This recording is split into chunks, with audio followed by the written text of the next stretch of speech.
আমি চাই যে আপনি শ্রীহরি নারায়ণ মহাদেব আমার পুত্রকে দেবত্ব প্রদান করুন, যে কোনো মূল্যের পরিবর্তে।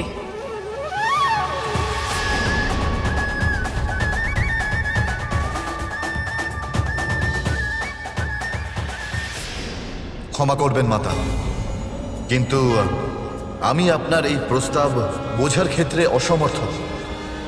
শুধুমাত্র কি ভোলেনাথ আর আপনার পুত্র হওয়ার জন্যই গজাননকে আমরা দেবতার পদে রাখতে পারি?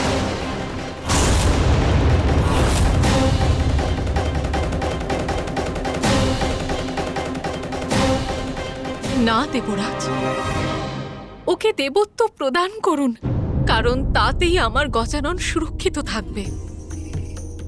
যদি দেবতা হয়ে ও সমস্ত যজ্ঞে অংশগ্রহণ করতে পারে, তাহলে ও বল পাবে, সংসারের সমস্ত অশুভ শক্তির বিরুদ্ধে লড়তে পারবে, সুরক্ষিত থাকবে।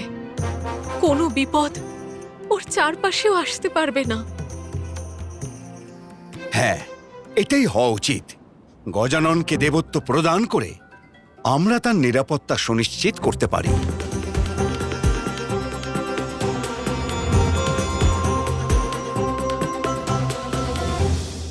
কিন্তু প্রভু, এই সংসারে আরো অনেক বালক আছে, আর এক্ষেত্রে তারাও নানান রকম বিপদের মুখে ঘিরে রয়েছে। আমরা ওদেরকে সুরক্ষিত করার জন্য তাদের দেবত্ব প্রদান করি, এটা কি উচিত হবে? আর যদি উচিত না হয়, তাহলে গজাননকে শুধু বংশের আধারে দেবত্ব প্রদান করা উচিত হবে।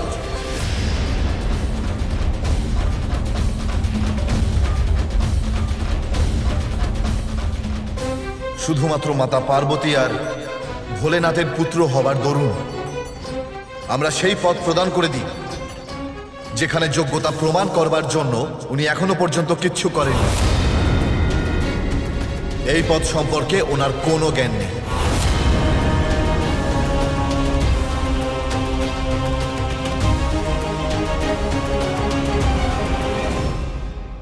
দেবরাজ ইন্দ্র, আপনি যা বলতে চাইছেন সেটা স্পষ্ট করে বলুন।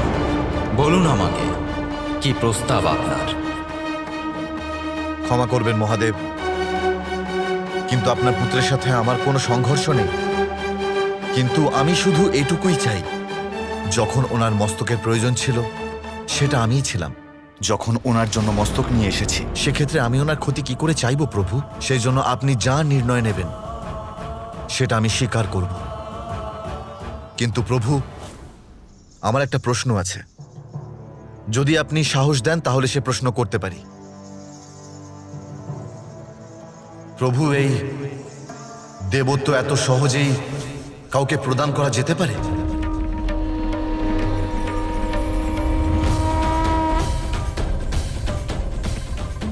দেবত্ব প্রমাণ করার একমাত্র কারণ যোগ্যতা প্রমাণ করবার মতো কার্য হতে হবে, জন্ম নয়।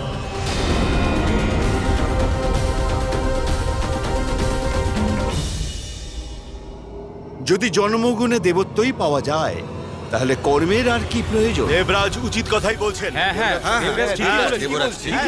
দেবরাজ উচিত কথাই বলছেন। আপনি বলুন মহাদেব, আমি কি কিছু ভুল বলছি? গৌরী, দেবরাজ ইন্দ্র সঠিক কথাই বলছে। জন্ম নয়, কর্মের ভিত্তিতে, আর বংশ নয়, যোগ্যতার নিরিখেই দেবত্ব প্রদান করা হয়ে থাকে। আর এটাই সঠিক পদ্ধতি। গজানন আপন কর্ম দিয়েই দেবত্ব লাভ করবে, তার অন্যথা হবে না। কারণ দেবত্বের সাথে সংসারের কল্যাণও জড়িয়ে থাকে।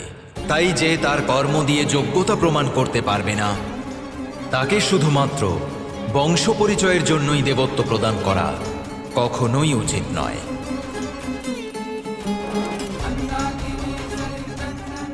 পার্বতী, তুমি মা, এরূপ আশা রাখা তোমার একেবারেই স্বাভাবিক। কারণ মা তার সন্তানের জন্য সবকিছুই করতে পারে।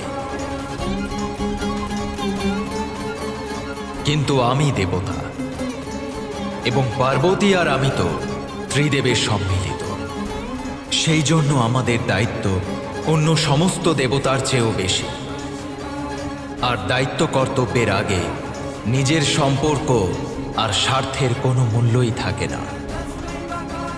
আর সেই জন্যই সময়ের সাথে সাথে আমার পুত্র গজানন নিজের যোগ্যতা প্রমাণ করলে তবেই তাকে দেবত্ব প্রদান করা হবে, তার অন্যথা হবে না।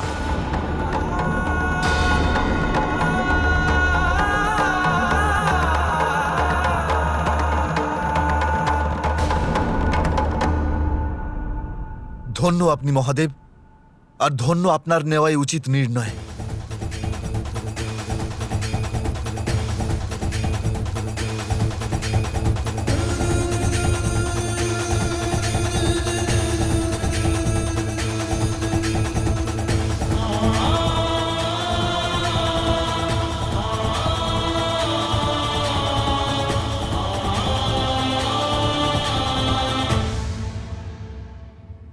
মা, আমার খিদে পেয়েছে। আমি অনেকক্ষণ কিছু খাইনি মা। তুমি কি এখন আমায় কিছু খেতে দেবে মা? এখানে দেবতার ক্ষমতা নিয়ে এত গুরুত্বপূর্ণ আলোচনা চলছে, আর এই বালক তার খিদে নিয়ে পড়ে আছে। মা, আমি আর এই খিদে সহ্য করতে পারছি না। এবার তুমি আমার ভোজনের ব্যবস্থা করো না। হ্যাঁ পুত্র, তোমায় অবশ্যই ভোজন করাবো। মায়ের আঁচলে লুকিয়ে থাকা এই বালক, দেবতা হওয়ার যোগ্যতা তো তোমার কিচ্ছু নেই। भोले के नंदन भी भोले भाले, राग द्वेष व्यर्थ ना मन में पाले। माता के आंचल को पाके प्रसन्न, भोजन में क्रीड़ा में रहते मगन। क्या है देवत्व अनगिनत है, माता के नेह पे कृतज्ञ है। इंद्र से यद्यपि माता को पितर, किंतु माँ पुत्र को देख के पुलकित।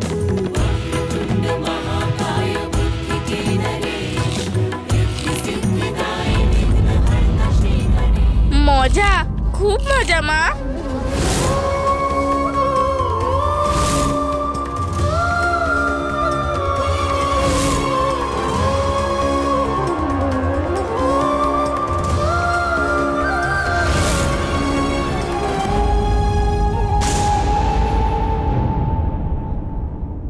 দেবত্ব প্রাপ্ত করার একমাত্র কারণ যোগ্যতা প্রমাণ করবার কাজ হতে হবে।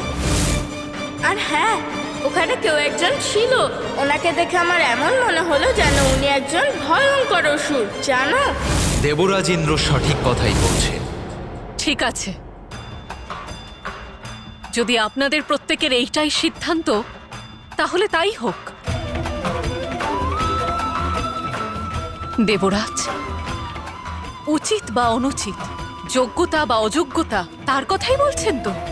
যদিও আপনি জানেন যে আমার পুত্র কত কম বয়সে কত বড় বড় সমস্যার সম্মুখীন হয়েছিল, আর যখন ওকে এতটুকু বয়সে ওর বাবার ক্রোধের সম্মুখীন হতে হয়েছিল, তখন সেই সময় আপনারা সবাই, সর্বকালের যোগ্য দেবগণের মধ্যে কেউ ওকে রক্ষা করতে আসেননি।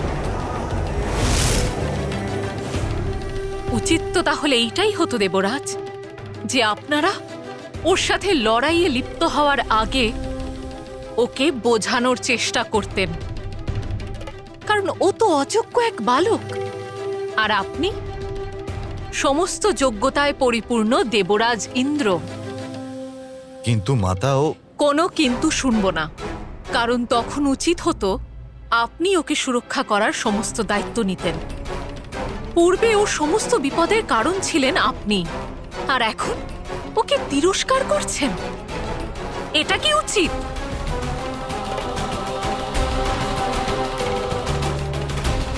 কিন্তু এখন আর আপনার কাছে আমার কোনো আশা করা উচিত নয়। আমি হলাম ওর মা, জন্ম দিয়েছি আমি ওকে, সম্পূর্ণ সামর্থ্য আমারও আছে, তাই ওকে রক্ষা করার দায়িত্ব শুধু আমিই নিলাম।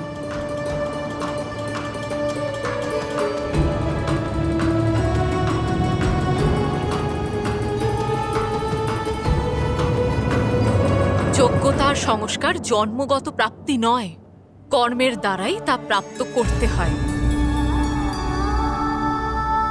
এবার আমি ঠিক বলছি তো দেবরাজ ইন্দ্র? দেবতা তো আপনারা, আর আপনাদের প্রত্যেকের যথেষ্ট গর্ববোধ হয় দেবতা হওয়ার কারণে।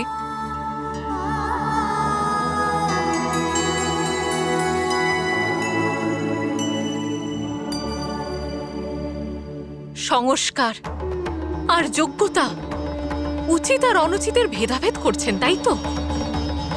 তাহলে এটাও আমায় বলুন যে কোনো সুযোগ প্রদান করা ছাড়া এত ছোট এক বালকের তিরস্কার কি রকম সংস্কার?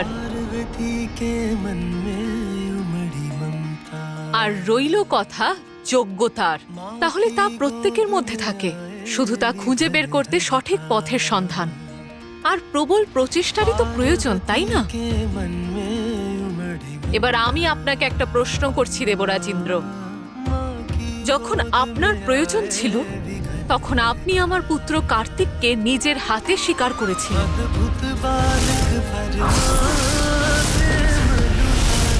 মহাদেব পুত্র কার্তিকের জয়! শুধু স্বীকার করেননি, ওকে দেবতাদের সেনাদের সেনাপতির পদেও নিয়োগ করেন। তখন তো আপনার প্রয়োজন ছিল, তাই না দেবরাজ? স্বর্গ সংকটে ছিল, স্বার্থ ছিল আপনার, বিপদে পড়ে উচিত আর অনুচিতের ভেদাভেদ ভুলে গেছিলেন নাকি? আর আজ যখন প্রয়োজন নেই তখন আপনি আমার দ্বিতীয় পুত্র গজাননের তিরস্কার করছেন। কিন্তু মাতা, আমার তো সেই উদ্দেশ্য বা উদ্দেশ্যহীনতা আপনার স্বার্থকে নির্ধারণ করে না। আপনার অভিমান আমার পুত্রের অপমানের কারণ কিছুতেই হতে পারে না।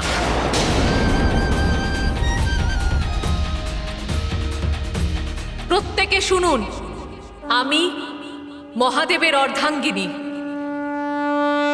এই জগতের মা, প্রত্যেকের সামনে এই শপথ নিচ্ছি যে আমি নিজের মমত্ব দিয়ে, নিজের সংস্কার দিয়ে আমার পুত্রকে এতটা যোগ্য করে তুলব যে ও নিজের কর্মফলে শুধু দেবতাই হবে না, বরং আপনারা প্রত্যেক দেবতারা ওর পুজো করবেন।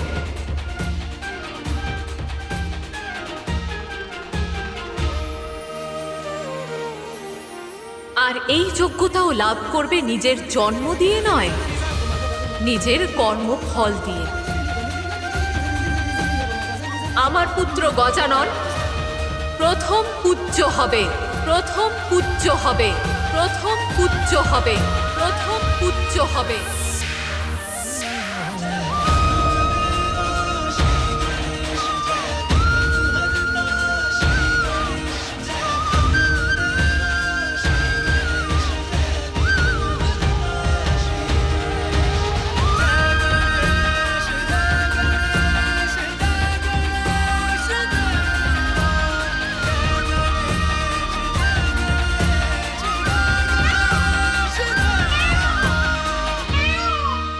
সকলে একত্রিত এখানে।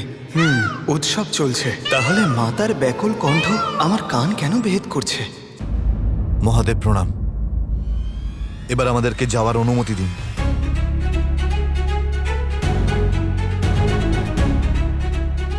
প্রণাম মাতা।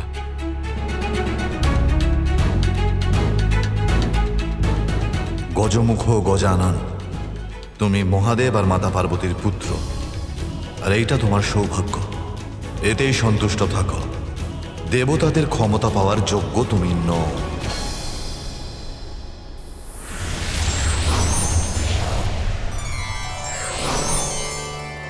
মহাদেব, এবার আমাদের আদেশ দিন।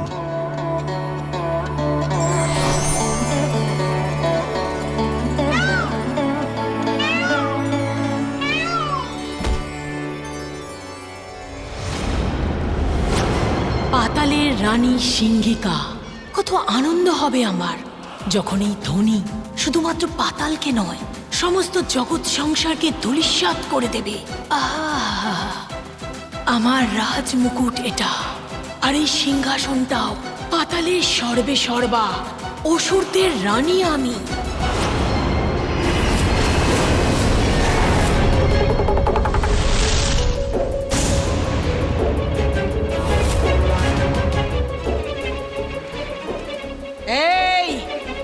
এরকম তাকিয়ে তাকিয়ে কি দেখছো আমাকে? আমার সামনে মাথা নত করো, আমাকে অভিবাদন জানাও যে আজকের পর থেকে এই সিংহাসনে আমার অধিকার থাকবে। আমি হলাম তোমাদের রানী, আমি সিংহিকা। কারণ এতক্ষণে তো ওই মূর্খ সিন্দুর আর কৈলাস যাত্রা ওর মৃত্যু যাত্রা হয়ে গেছে। কৈলাসে গিয়ে মহাদেব আর পার্বতীর পুত্রকে বধ করতে গেছিলেন উনি। ব্রহ্মদেবের অভিশাপকে মিথ্যে করে দিতে গেছিলেন উনি। এতক্ষণে নিশ্চয় উনি শেষ হয়ে গেছেন। সেই জন্যে এখন সিন্দুর আর সিংহাসন, ওর সাম্রাজ্য আর ওর প্রাসাদে আমার অধিকার হয়েছে। তাই যাও, যে ঋষিমুনিদের তোমরা ধরে নিয়ে এসেছো তাদেরকে আমার সামনে আমার ভোজন হিসেবে প্রস্তুত করো। আমার খিদে পেয়েছে, আমার ভোজন চাই, আমার ভোজন চাই, আমার ভোজন চাই।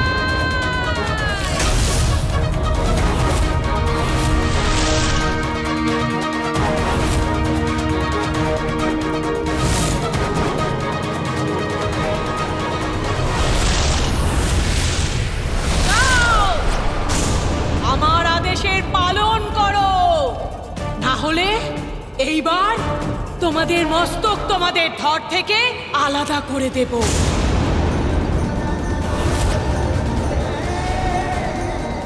স্বামী, আমি অনুচিত কিছু বলিনি তো।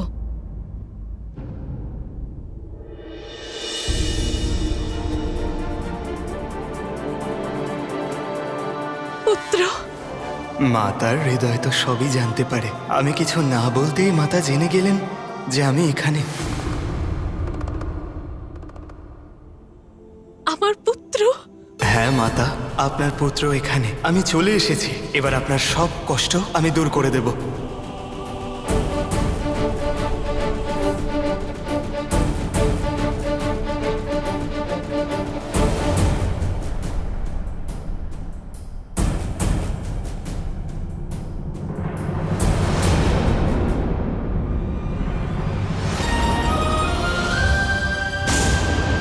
মাতা। পুত্র। মা,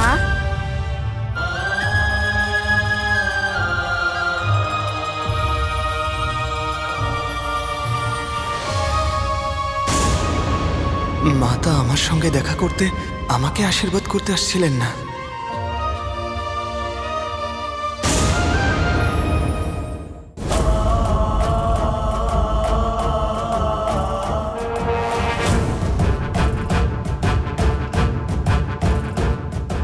তোমাকে যাতে কেউ স্পর্শ না করে, তোমার এই কোমল প্রাণ সমস্ত বিপদ থেকে যেন সুরক্ষিত থাকে,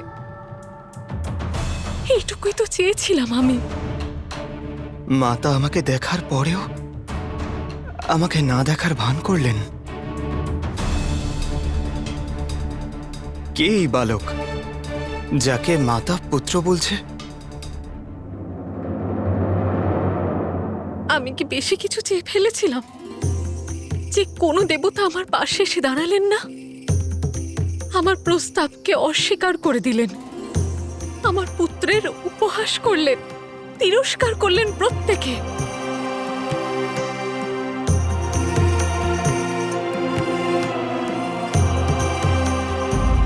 যদি আমার প্রথম পুত্র কার্তিক এখানে থাকতো, তাহলে ও আমার কষ্ট অবশ্যই বুঝতো, পাশে থাকতো নিজের মায়ের।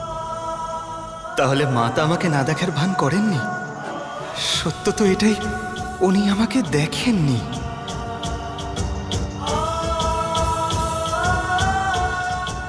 মাতা, এই কণ্ঠস্বর, এই কণ্ঠস্বর তো আমার পুত্র। কোথায় তুমি? তুমি কোথায় পুত্র? এখানেই মাতা।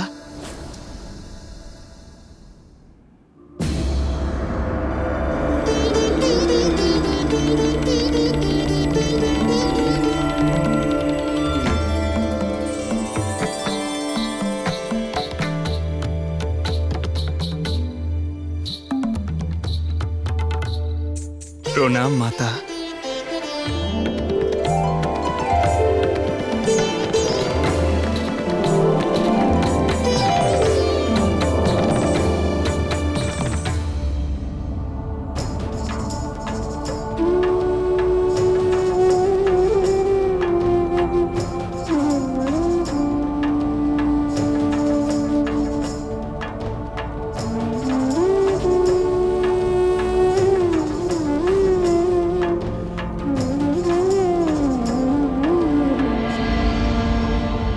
প্রণাম পিতা।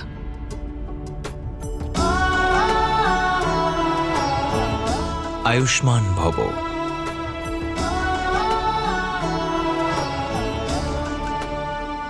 পুত্র, তুমি এসে গেছো। মায়ের পুত্র তো একমাত্র আমি, তাহলে ইনি কে?